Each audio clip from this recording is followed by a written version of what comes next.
Right.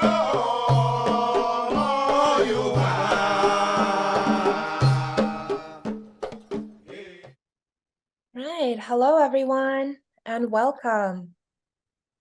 Thank you for joining us today. My name is Hannah Yu, Curator of Public Programs at the Fowler Museum at UCLA. The Fowler is pleased to present today's Lunch and Learn program, focusing on key themes and highlights in our current exhibition, The House Was Too Small, Yoruba Sacred Arts from Africa and Beyond, with Patrick A. Polk, Senior Curator of Latin American and Caribbean Popular Arts and co-curator of the exhibition at the Fowler Museum. Patrick A. Polk also serves as a lecturer in UCLA's Study of Religion program. His research interests include material religion and visual piety, religion and healing, popular religion in North and Latin America, and African diasporic sacred arts. He has curated Fowler exhibitions such as Botánica Los Angeles, Latino Popular Religious Art in the City of Angels, Sinful Saints and Saintly Sinners at the Margins of the Americas, and Axé Bahia, The Power of Art in an Afro-Brazilian Metropolis. If you have any questions during the program, please submit them through the questions and answer function found at the bottom of your Zoom screen. You can submit and upvote entries that you would like to be considered to be answered by Patrick at the end of the program. And now over to you, Patrick.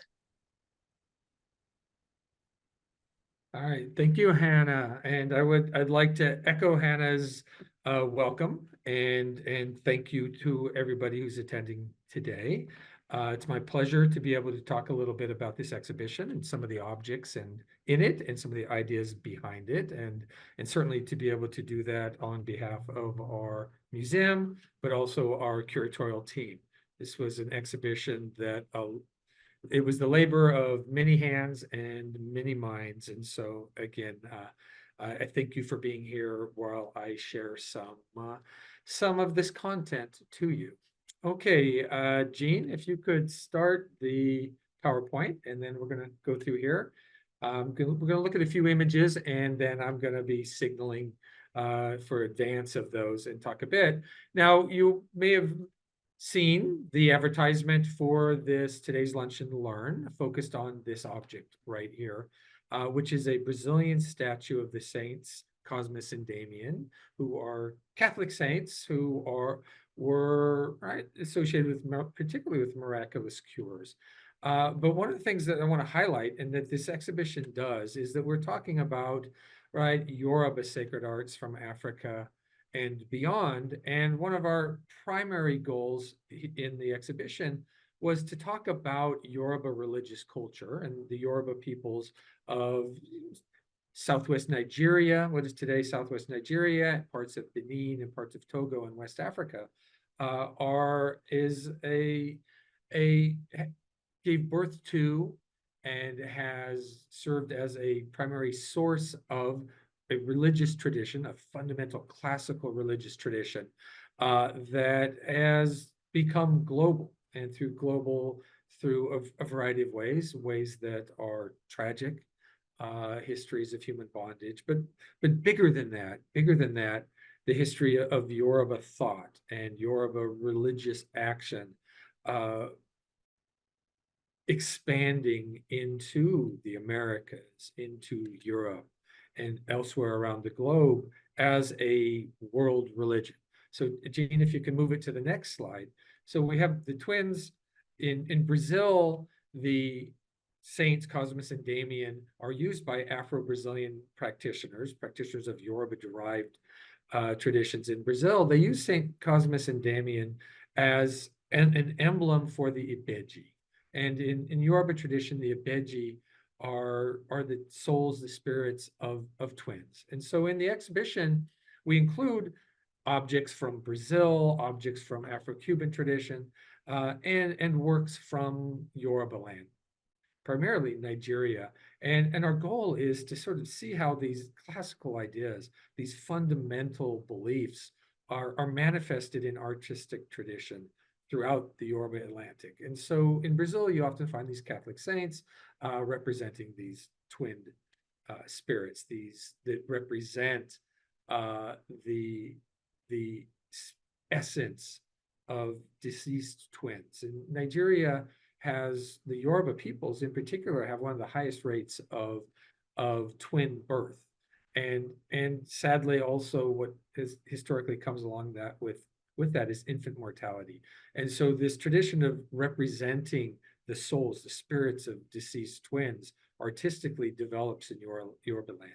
And then that gets continued, though expressed visually differently throughout the Yoruba Atlantic. And so what you're seeing here are representations of traditional Nigerian ways of visualizing these spiritual entities through carving and then sort of the encasement or being the dressed in cowrie shells. Okay, if we can go to the next one, Jean. So what I'm going to do here a little bit is sort of take you into the door of the exhibition. The house was too small, and give you some of the rationale for it. I'm already laying that out, but I want to take you a little bit more into it and to understand, again, this idea of what we try to display. And I hope some of you have already had a chance to come to the exhibition. And if not, that you will be able to come some point during the run. Currently, right, we're scheduled for the exhibition to be open until June of 2024. So it is quite a long run, and I'm very happy for that, as is our curatorial team, which is comprised of scholars and practitioners of Afro-Cuban Lukumi, of Afro-Brazilian Candomblé, of Yoruba Orisha religion. And so, I mean, it's wonderful that we're able to present these works and contextualize them, I think, in the way that we did. And so we're going to go a little bit more in that in just a bit here.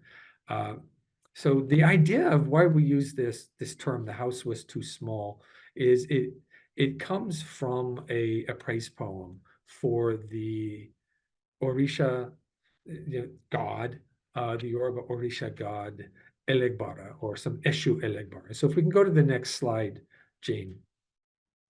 And so one of the ways in which we set up a key part of the exhibition was to create sections and little areas where folks could encounter objects in context of associated with the Orishas. Now, the idea of the Orisha, we can define it as a divinity, as a spirit, as a supernatural essence, and other than human being.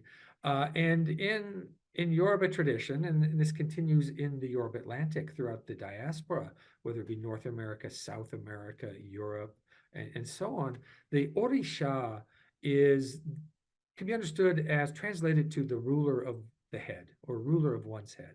And in the religious tradition, initiates develop, strengthen, form connections to the Orisha, to particular Orishas. And through initiation, a particular Orisha is recognized as the ruler of one's head. And so what we did is we juxtaposed objects, again, from the Americas and Africa, associated with some of the primary Orishas. There are said to be many, many, many Orishas, and they're emergent. New Orishas develop and come into the world. But within the practice of the religion, in many cases, there is a smaller set of primary Orishas. And so that we focused on some of these key ones. And the one we're going to talk about even more so, more detailed focus today, is Eshu Elegbara. Eshu Elegbara, and you can see the banner in this slide right there. And what we also tried to do was to use the language of the location within the Yoruba Atlantic. So on the banners, the first at the top of the banner is the primary name for this Orisha in Yoruba, so Eshu Elegba.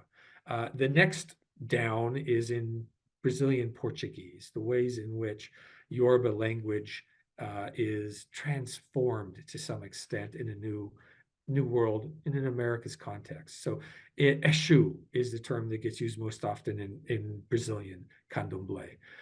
Then Eshu Elegua in Afro-Cuban tradition in Spanish. So we're going with the Yoruba, then the way Yoruba becomes reshaped, presented Portuguese, then we move to the way in which Yoruba becomes reshaped, presented in Spanish. And then the last we have on there, Eshu, which is the standard, it's one of the most standard ways of saying Eshu in English. So again, why I'm going through this is to emphasize what we try to do in the exhibition is to represent a global religion, and particularly within a context of understanding a Yoruba Atlantic, a way of conceptualizing continuities across vast spaces, a space that is framed by water, shaped by the movement of land and water and people over both of those elements.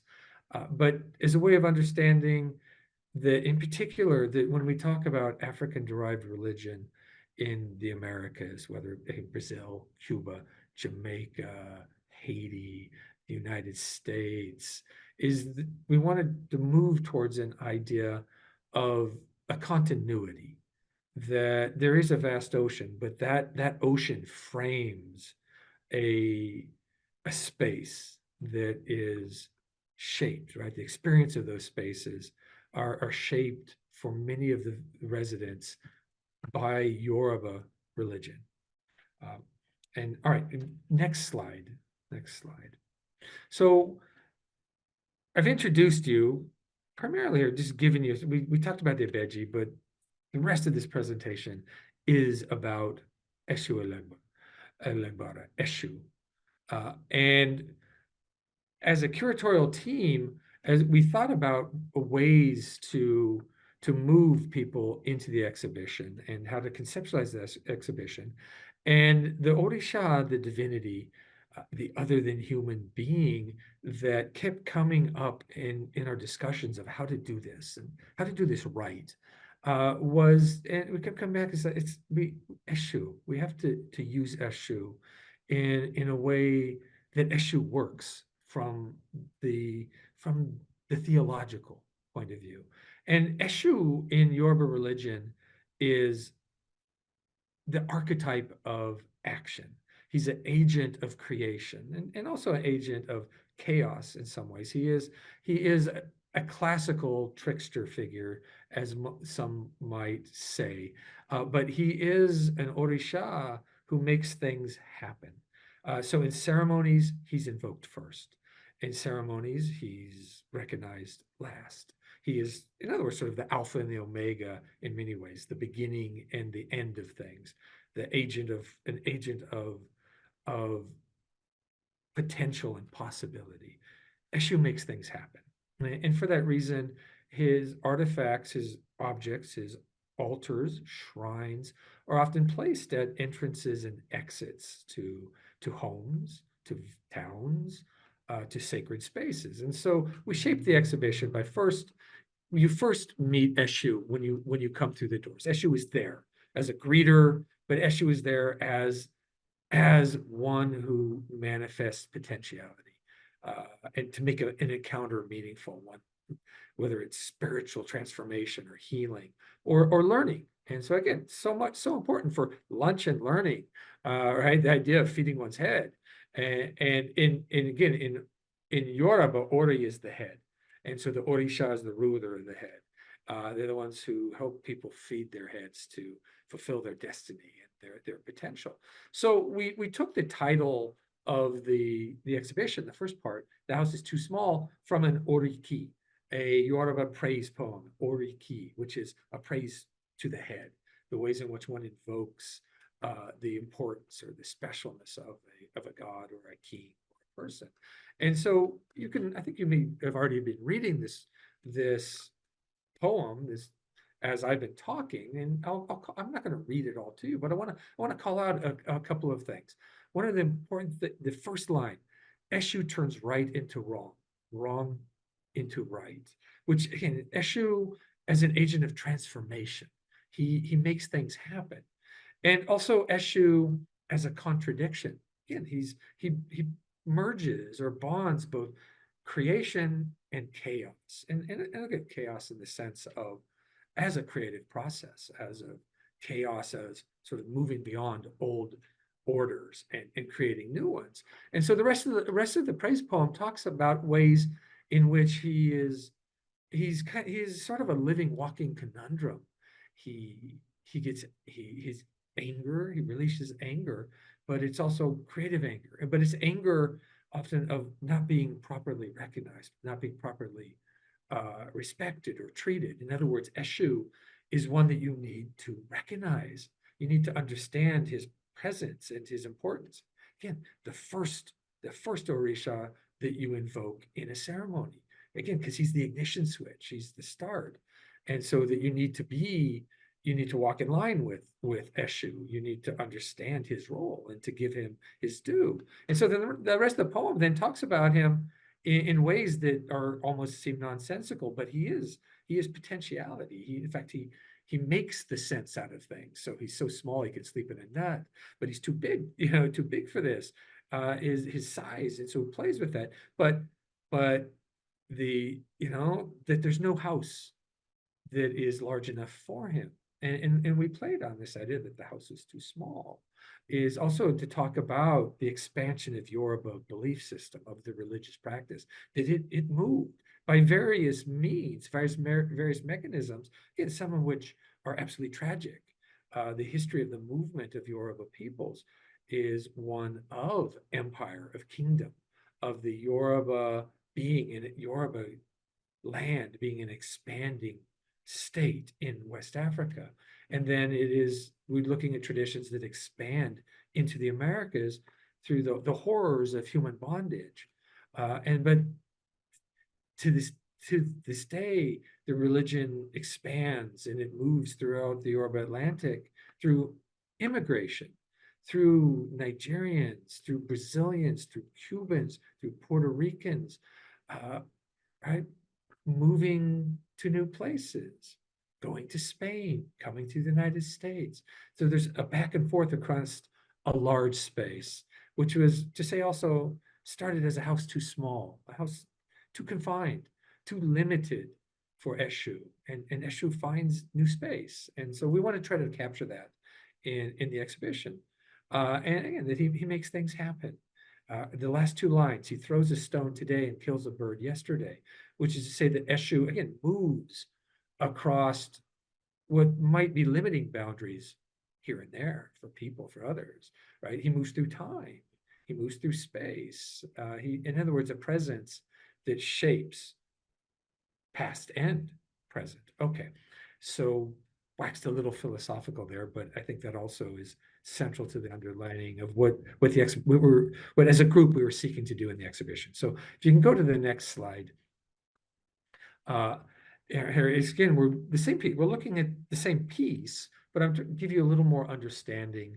And particularly if you read through the wonderful words of Roland Abiodun, who's just a dean of the scholarship of Yoruba arts in general and the sacred arts in particular. And Roland's voice was very powerful, very strong one in our shaping of the exhibition. And so we have this object that is one of the first pieces that you see coming into the exhibition. It's just making Eshu center.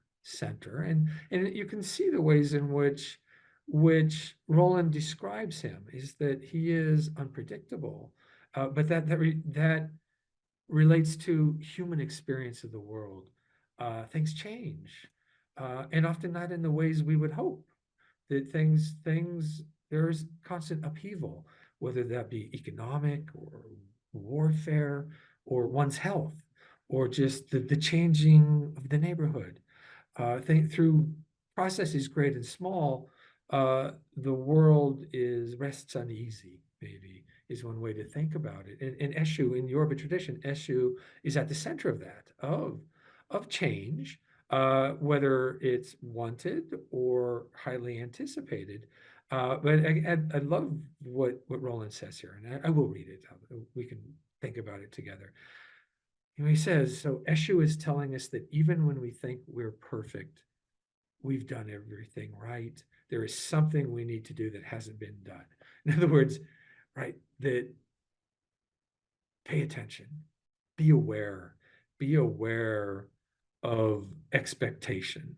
Don't be, too sure that you've done everything right, that you're perfect, that there isn't more work to be done.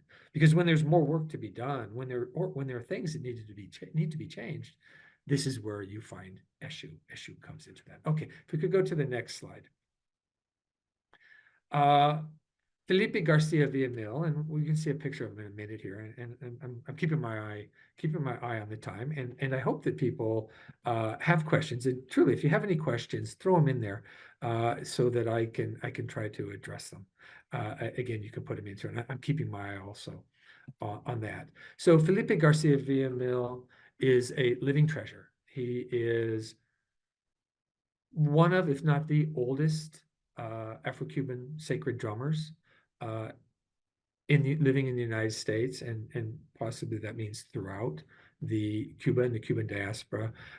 Felipe is a national treasure of several nations, really, of Cuba and the United States. And so what you're seeing here, and this is also at the very beginning of the exhibition, when you walk in, is this is patterned after the works by Felipe that are patterned after the shrine with the implements for Eshu that he keeps in his home, in following Afro-Cuban Lukumi tradition. And what you see here are implements that provide the residence for Echu Elegua, but also implements that go along when the Orisha, the ruler of the head, embodies in a practitioner. And so there's the large beaded gourd that has the cowrie face and on it, the eyes and nose and mouth. That would be understood to be sort of a repository, sort of the house where the spirit of Echu Elegua resides. And the other pieces here, the satchel, there's a canteen here, and the three canes. Garabatos would be utilized, as well as a necklace, a mazo, would be utilized by a practitioner when the Orisha comes into their body. And this is central, of crucial importance about Orisha religions, is they're focused on the here and the now, and the well-being, spiritual, physical, emotional, social of practitioners. And so when one embodies, incorporates the divinity, these objects, they often would be used to dress the practitioner, because it's now the practitioner as mode of presence of the divine. Now, one thing I want to highlight really quickly. Now, we were just looking, we saw that Yoruba Eshu dance wand in the previous slides. I want to highlight just one real quick thing here about the garabato in relationship to that carving from Nigeria. Is in the carving you had the elongated sort of hat of Eshu, and he often is presented with a very, very stylized hat that curves down. And when you get on the garabatos in Cuban, the dance staffs, and both are dance staffs. The previous image was a dance staff or wand. And so is that hook also, that hooked bit highlights the nature of Eshu. Again, he's going to catch you. He will catch you. He'll pull you in. He'll grab you with that cane, right?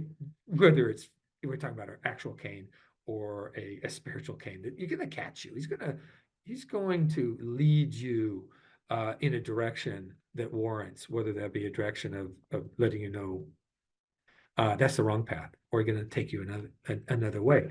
So it's this idea of being caught by Elegba, but that being caught is to being cared for, and is to be redirected. And another thing I'll point out why it's so important to talk about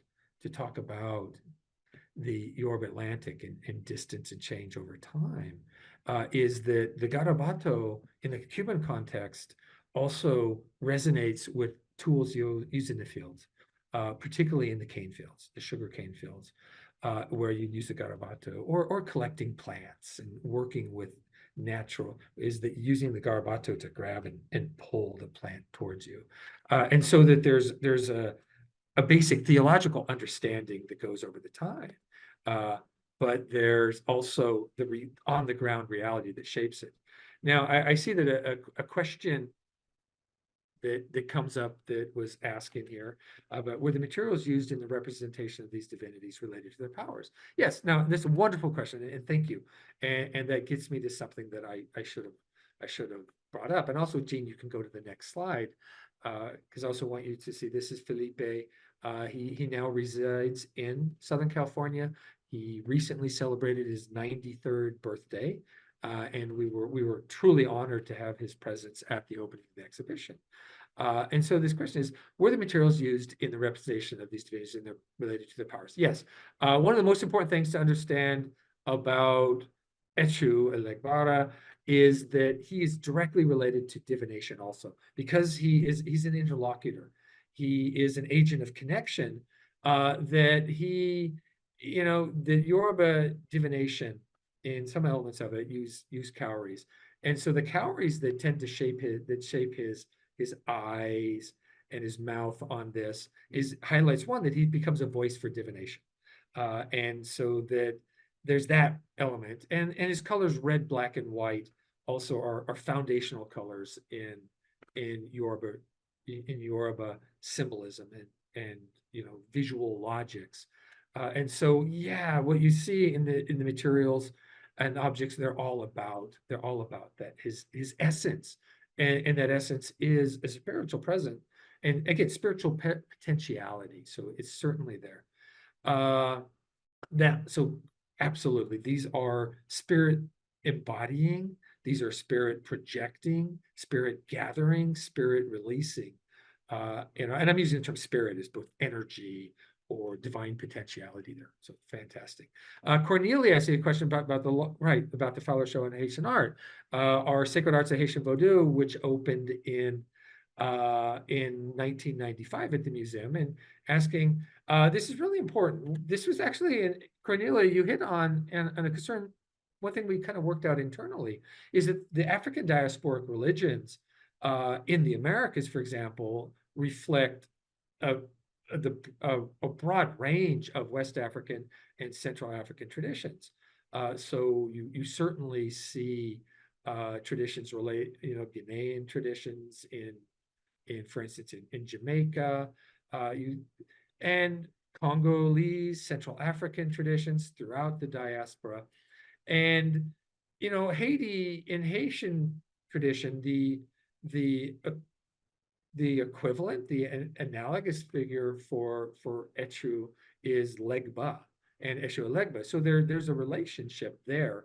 But Haitian Vodou also is a history that's somewhat different. And so, but again, there's a connection there. But we wanted to highlight particularly more on Afro-Cuban, Afro-Brazilian traditions and Yoruba traditions that maybe more directly are cognate, little closer kinds of relationships there.